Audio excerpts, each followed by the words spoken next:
Hi guys, something a little bit different in today's video then. Rather than doing the usual rig making videos, I thought I would pass on some tips, some things that I've learned whilst fishing through trial and error, most of them, and some things I think that you will find useful whilst you're fishing. Hi guys, so the first tip then is going to be shock beads. This is one of them here. Hopefully the camera will focus on it. Nope, still wants to look at me. But effectively what they are they're little balls of rubber. They're meant to be a shock absorber between swivels and the eye of your rod.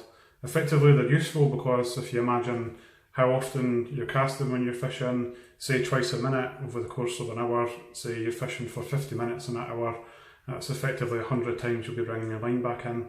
Over the course of a fishing day then, you could be fishing for 5-6 hours. So potentially you could have 500 or 600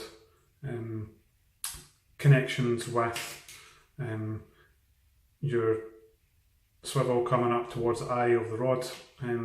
Little connections that will eventually lead to imperfections on the eye, which could then be detrimental to your line and cause it to snap when you're playing a fish.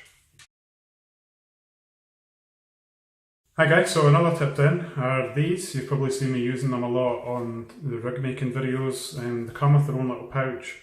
They're a couple of pounds from eBay, different colours, different sizes. There's thousands of them on there. I highly recommend getting them. They have the all important split ring pliers at the top for if you're changing out hooks. There's got a cutting edge there, which is great for wire and for thick mono or fluorocarbon. And they've also got the edge there, or the plier part at the very top, which is perfect for cushion barbs on hooks. Okay, so another tip then is spray on plasters.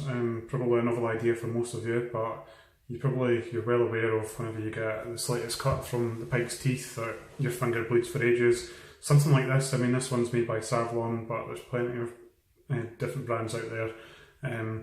Spray it on, give it a good shake, spray it onto the wound. Initially it's good for clotting the blood. You might find that it still leaks a little bit. Give it a dab for a little while. It will stop bleeding, then spray it on again, and it's perfect. You won't be bleeding for the rest of your trip. Okay, and another tip then is using Google Maps for your fishing. Wherever you're going to be fishing, if you look it up on Google Maps, go onto satellite images and have a look at the layout, and you can even see where you're going to access. If you're going to be fishing a large area, you might have an idea about which part you want to fish. You might not know how to get there. Google Maps will show you probably paths and also roads that's going to be near the area, which is perfect. You can also see a lot of the time, you'll be able to tell by the darkness of the water or the shade of the water that where drop-offs and things will be. You can also see where shallow areas are as well, so you can plan your fishing trip around that. Hi guys, probably the most important tip in terms of fish care then is to try and make sure that you have everything set up prior to casting your line out. Just make sure you've got your unhooking mat, your pliers, your unhooking pistol, whatever it is that you're using, and make sure you have that set up prior to casting out.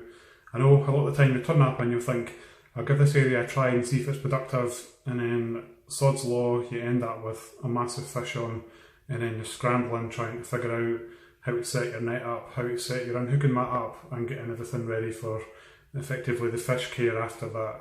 So make sure you have everything set up prior to casting out. Okay, so a great tip in terms of securing your fish is make sure that you replace the last couple of metres of your line, even if it's 1 or 2 metres. If you replace that, if you think about it, you've either had bait or you've had a lure, something on the end of that that's potentially come into contact with snags. There's perhaps marks on your line. If you replace that, then it's going to reduce the likelihood of any failure of the line through any imperfections. Okay, so perhaps one that you've not really thought about, but if you take painkillers with you on a session, if you can imagine you're carrying a lot of equipment, it could lead to strain. You're also going to be casting a lot, it could also lead to strain and pain. And also you could end up with injuries either through a hook in the finger or falling. If you take something like that, A lot of the time you're fishing big waters and you can be quite remote. That is absolutely essential a lot of the time. Take painkillers with you. It will save you being suffering and miserable whilst you're fishing. Okay, another great tip. Whenever you're fishing, if you've bought a new lure, I always personally test out the hooks. If you can imagine the treble, if you squeeze two prongs together, I mean, you're not looking to go crazy, but if you squeeze those two together and you can see if they're going to bend really easy, in which case, if they're cheap rubbish, I would personally replace them.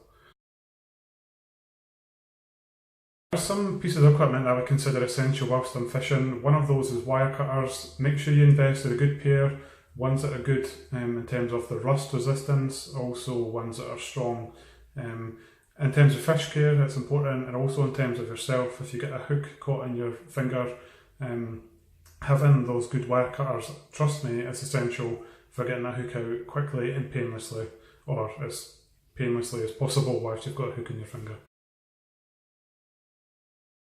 Okay, so just imagine this scenario. You've been fishing now for 4 hours, you've had no takes, you've had a few follows, nothing's really taken. Human nature at that point to become a bit demotivated, and you end up falling into a bit of a habit, and you'll find that your body will naturally fall into a pattern, especially when you're retrieving, if you're spinning, if you're using lures, and you're going to fall into a pattern. One thing I personally do is, if you use your phone, set an alarm, 15, 20 minutes, half an hour, whatever it is, put it on vibrate so you're not making that noise. That's going to be a reminder for you to change your patterns and stuff when you're bringing your lure back in. You might find that some days that it's going to be the fast movement that's going to trigger the fish, some days it's going to be slow. But if you fall into that pattern of being disheartened, you're going to go into your body's natural pattern, which might not be what the fish are looking for that day. If you set your alarm, you'll find that you'll change your pattern, and you'll probably end up with, potentially, not saying that you will, but potentially you could end up with catching fish because you've changed that pattern. Okay, another piece of equipment I would consider essential are unhooking pistols. I have one here which is made by Savage Gear, and I've also got a cheap one which I bought from China. I think it was about £7 delivered from eBay. They're absolutely great things. They're shaped like this. Effectively, you could use that for taking out the hook instead of using forceps. These are great in winter when your fingers are so cold, they're not working great, and you don't have to worry about the fine motor details. If you use these, they're absolutely perfect. One thing I will say though is, they probably don't have the reach of forceps or longer pliers, so always take these and a set of pliers or forceps with you, and that way you cover all eventualities. Okay, so last tip then for this video, if you can imagine that this is the net, whenever you're bringing in big fish, if you're scooping that fish up, and say you've got this is the net in the water, say my t-shirt is the water, rather than lifting the net out like this, you're potentially going to end up with snappage here. I mean, I've bought expensive nets before, probably about 6 months after I started pike fishing, caught a fish about £19 into the net, lifted it up, this whole part of the net snapped off. Instead, put the net in, lift the handle up, and effectively lift the fish out like that, and you'll find that you won't end up with any snappages or any breakages at all in your net.